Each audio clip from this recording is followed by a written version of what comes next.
Hello दोस्तों, गोला classes में आपका स्वागत है। आज हम आपके लिए लेकर आए हैं भूगोल का चैप्टर 2। भूगोल का चैप्टर 2 पहले चैप्टर में हमने डिस्कस किया था।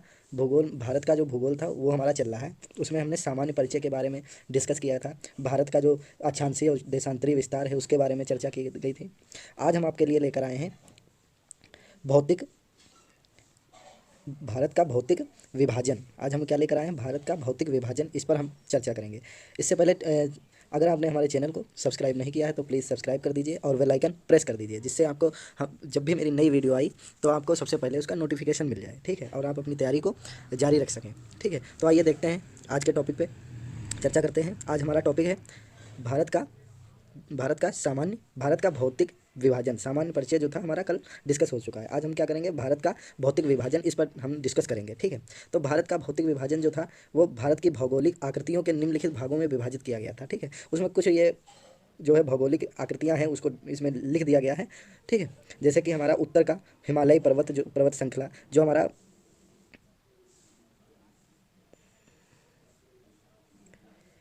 ये हमारा भारत है, मान लीजिए। ठीक है, इसमें जो उत्तर का ये वाला भाग है हमारा, ये वाला, ठीक है, ये वाला जो भाग है हमारा, इसके बारे में हम डिस्कस करेंगे, इस वाले भाग के बारे में। ठीक है, इस वाले भाग के बारे में डिस्कस करेंगे।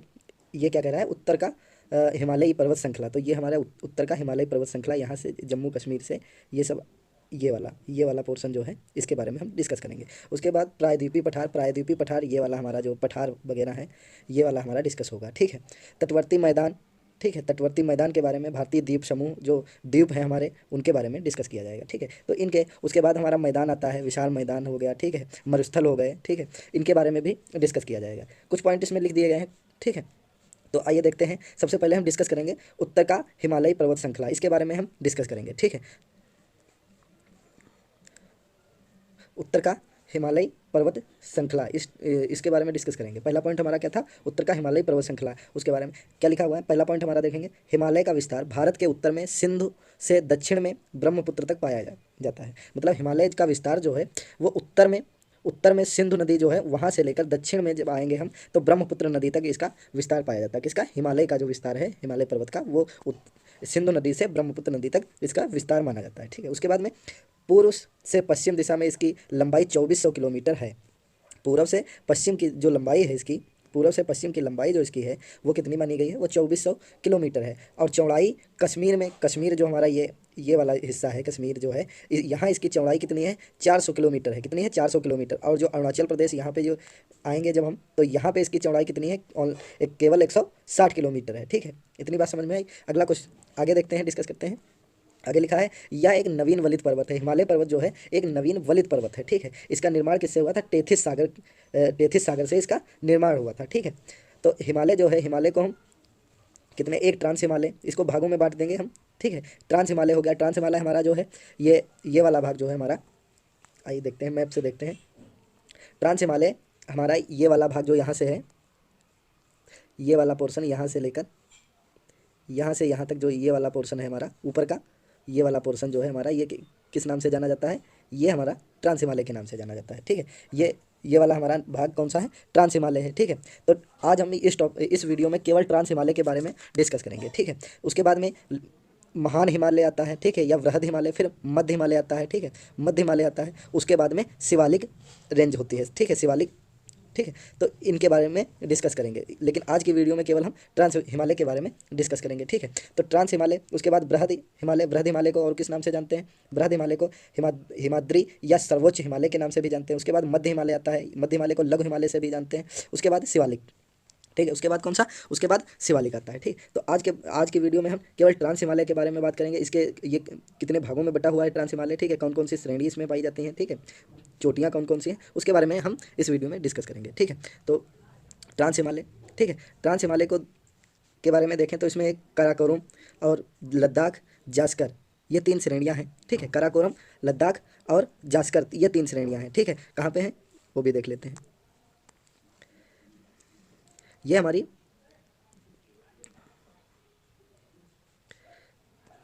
ये हमारी कराकोरम रेंज है, ये वाली हमारी कराकोरम रेंज है। ठीक है, कराकोरम श्रेणी है। ठीक है, ये वाली हमारी कराकोरम है। ठीक है, उसके बाद ये वाली हमारी लद्दाख हुई।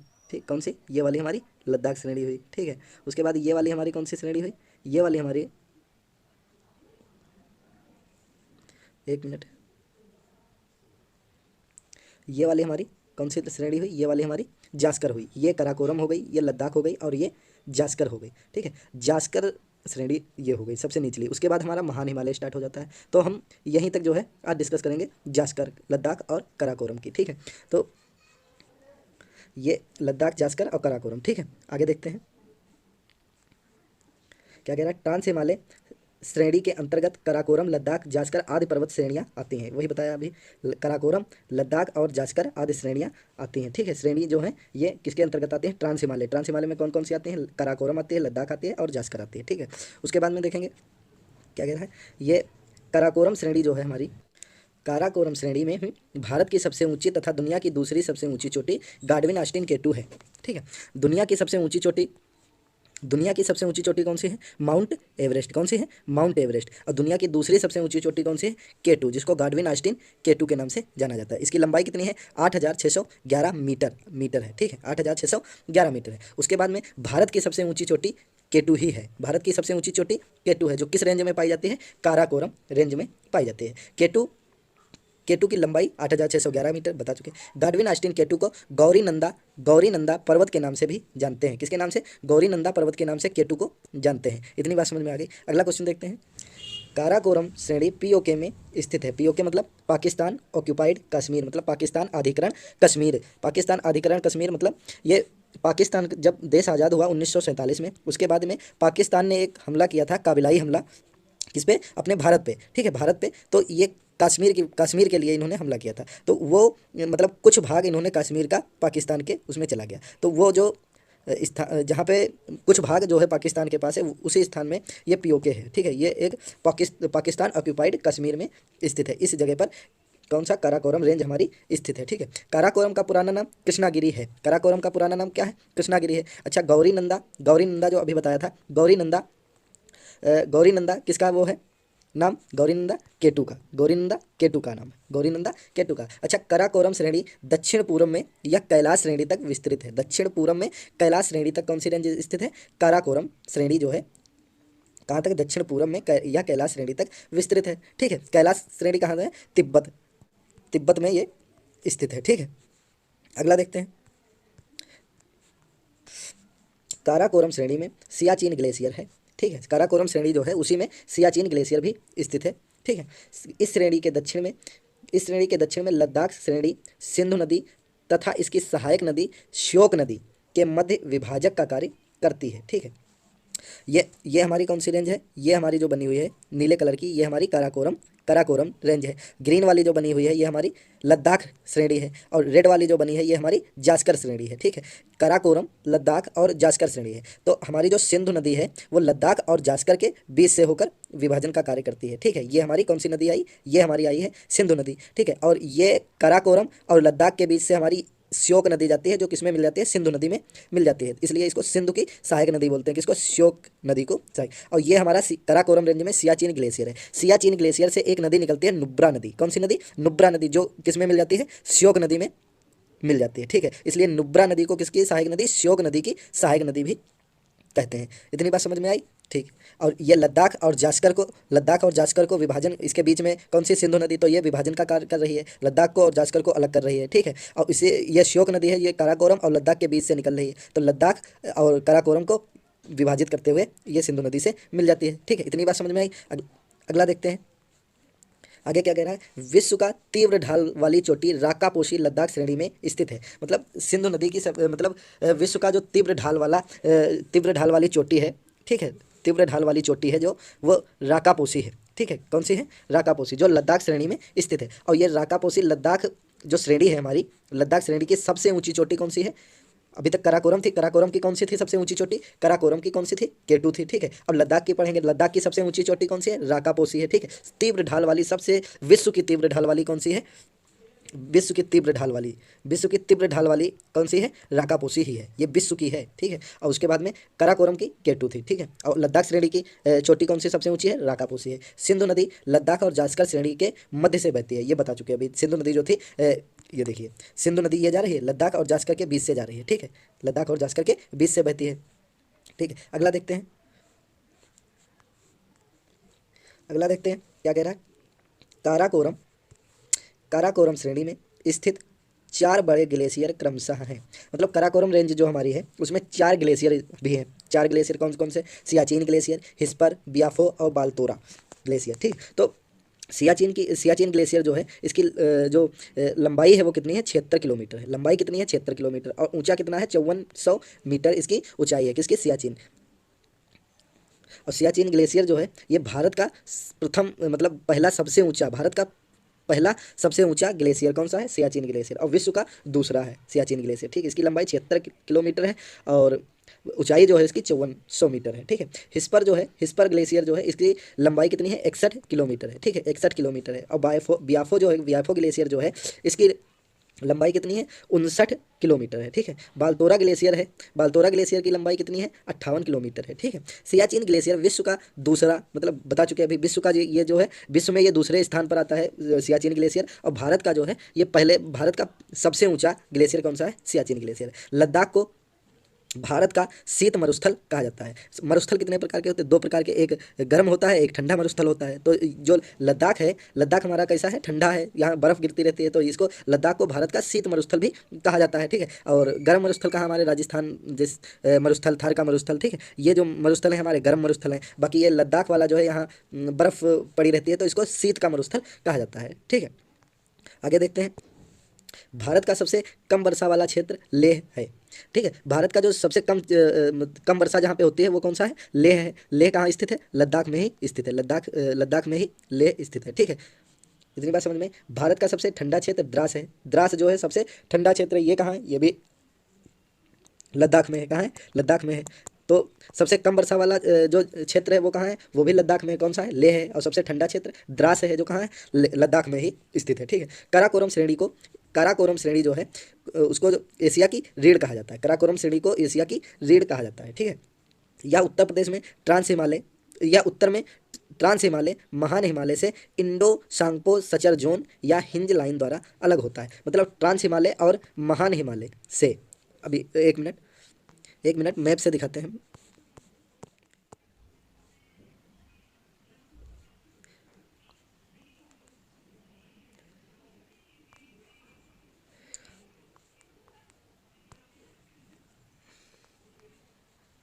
ये देखिए, ये है हमारा,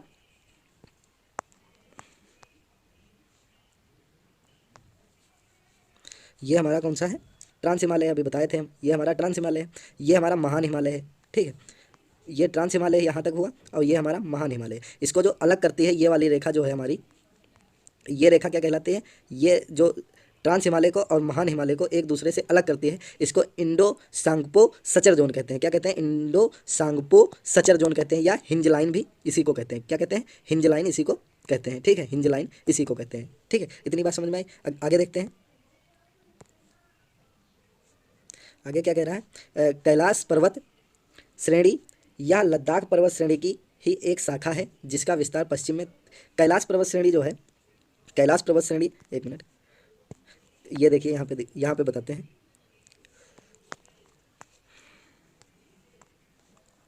कैलाश पर्वत श्रेणी, ये हमारी कैलाश पर्वत श्रेणी है। ठीक है, ये हमारी कैलाश पर्वत श्रेणी, ये तिब्बत में स्थित है। ठीक है,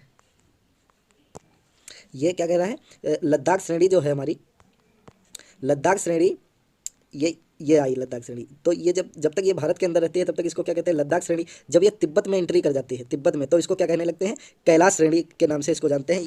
ठीक है, भारत के अंदर इसको क्या कहते हैं? लद्दाख श्रेणी। और जब ये लद्दाख श्रेणी भारत के बाहर जब तिब्बत में पहुंचती है तब इसको क्या कहने लगते हैं? कहने लगते हैं कैलाश श्रेणी। किसको कहते हैं? लद्दाख श्रेणी को कैलाश श्रेणी कहने लगते हैं। ठीक है, आगे देखते हैं। ये माउंट कैलाश इसकी सबसे ऊंची चोटी है। किसकी सबसे ऊंची चोटी है? मतलब कैलाश पर्वत जो है, कैलाश पर्वत, इसकी सबसे ऊंची चोटी कौन सी है? माउंट कैलाश इसकी सबसे ऊंची चोटी है। ठीक है, इतनी बात समझ में आई। आगे देखते हैं क्या कह रहा है। वर्तमान में कुछ अन्य तथ्य भी हैं इसके बारे में, वो देखते हैं। अन्य तथ्य क्या है? वर्तमान में केंद्र शासित प्रदेश लद्दाख की राजधानी लेह सिंधु नदी के दाहिने तट पर स्थित है। सिंधु नदी जो जा रही है उसके दाहिने तट पे जो है हमारा कौन सा? लद्दाख की राजधानी जो है लेह, वो स्थित है। ठीक है, दाहिने तट पर कौन सा स्थित है? लेह हमारा स्थित है। कौन सा? लेह हमारा दाहिने तट पे स्थित है। ठीक है, ये कह रहा है। उसके बाद ट्रांस हिमालय यूरेशिया प्लेट का भाग है, ठीक है, यूरेशिया प्लेट का ट्रांस हिमालय है जो वो भाग है, ठीक है। ट्रांस हिमालय वनस्पति विहीन है। वनस्पति विहीन क्यों है? क्योंकि यहाँ ये लद्दाख हुआ, ठीक है, ये जम्मू कश्मीर हुआ, ये हिमाचल प्रदेश, यहाँ हमेशा बर्फ़ पड़ी रहती है। सबसे ऊंचा ग्लेशियर है यहाँ पे, कौन सा? सियाचिन ग्लेशियर। तो यहाँ हमेशा बर्फ़ होती है, इसलिए यहाँ पे कोई भी वनस्पति नहीं होती है, इसलिए इसको वनस्पति विहीन क्षेत्र भी कहते हैं, ठीक है। इतनी बात समझ में आई? आगे देखते हैं, आगे क्या कह रहा है। ट्रांस हिमालय के अंतर्गत सबसे उत्तरी श्रेणी काराकोरम है। काराकोरम न केवल ट्रांस हिमालय की बल्कि यह भारत की भी सबसे उत्तरी श्रेणी है, ठीक है। ट्रांस हिमालय के अंतर्गत सबसे उत्तरी श्रेणी जो है काराकोरम है। सबसे ऊपर ट्रांस हिमालय, ये हमारा ट्रांस हिमालय था, एक मिनट, ये हमारा ट्रांस हिमालय है, ठीक है, ये भारत का ये ट्रांस हिमालय था, ये कश्मीर लद्दाख और ये श्रेणी थी, ठीक है, ये हमारा ट्रांस हिमालय है। तो सबसे उत्तरी श्रेणी काराकोरम है। सबसे पहले जो थी उत्तरी से ये वाली काराकोरम थी, तो सबसे ऊपर भारत की सबसे उत्तरी ट्रांस हिमालय ये है पूरा यहाँ तक। तो इसकी काराकोरम जो थी सबसे उत्तर की दिशा में ही है ना, तो ये भारत में भी सबसे उत्तर की है। और हिमालय का जो है, हिमालय भी यहीं से स्टार्ट होता है, ट्रांस हिमालय, तो ये हिमालय की भी सबसे उत्तरी है और भारत की भी सबसे उत्तरी श्रेणी है। कौन सी? काराकोरम रेंज, ठीक है। उसके बाद क्या कह रहा है, जास्कर पर्वत श्रेणी की सबसे ऊंची चोटी नंगा पर्वत है। एक चीज़, नंगा पर्वत, जब महान हिमालय हम पढ़ेंगे तो वहाँ भी नंगा पर्वत से नामचा बरवा तक इसकी लंबाई बताई जाती है, महान पर्वत की, ठीक है। तो इसकी भी हम बता रहे हैं, जास्कर श्रेणी की ऊंची चोटी जो है वो नंगा पर्वत है, ठीक है। अब यहाँ पे आप सोचेंगे कि उस वहाँ की शुरुआत जो है महान हिमालय की नंगा पर्वत से हो रही थी और इसकी ऊंची चोटी है नंगा पर्वत। तो ये कुछ भूवैज्ञानिक जो है उनमें विवाद चल रहा है, कहीं कहीं पे ये जो है उसकी चोटी दिखाता है, कहीं कहीं पे ये जास्कर श्रेणी की। तो ये आप अपने क्वेश्चन वहाँ पेपर के हिसाब से इसको एडजस्ट करेंगे। अगर वहाँ पे ये एक ऑप्शन देगा नंगा पर्वत, हटा ही देगा वहाँ से, ठीक है। चलिए आज के लिए सिर्फ इतना ही। अगली वीडियो में हम बात करेंगे वृहद हिमालय, वृहद हिमालय के बारे में बात करेंगे। वृहद हिमालय या महान हिमालय के बारे में बात की जाएगी अगली वीडियो में। ट्रांस हिमालय हमारा बिल्कुल कंप्लीट हो गया है, ठीक है, ट्रांस हिमालय हमारा कंप्लीट हो गया। इसके बाद वृहद हिमालय, फिर आएगा मध्य हिमालय, ठीक है, फिर शिवालिक के बारे में, ठीक है। तो एक वीडियो अभी लगेगी, उसमें वृहद हिमालय के लिए एक वीडियो आएगी, उसके बाद मध्य हिमालय और शिवालिक, ये दोनों एक वीडियो में कवर हो जाएगा, ठीक है। तो आज के लिए बस इतना ही। अगर वीडियो अच्छी लगी हो तो प्लीज़ लाइक, शेयर और सब्सक्राइब कर दीजिए। आपका सपोर्ट हमारी सबसे बड़ी ताकत है, ठीक है। और आप लोग सपोर्ट कर रहे हैं, अच्छा सपोर्ट मिल रहा है। अभी लगभग 8-9 वीडियो ही पड़ी होंगी चैनल पर, अच्छा रिस्पांस मिल रहा है। ऐसे सपोर्ट करते रहिए, अच्छी अच्छी वीडियो आपके लिए लाते रहेंगे, ठीक है। Thank you.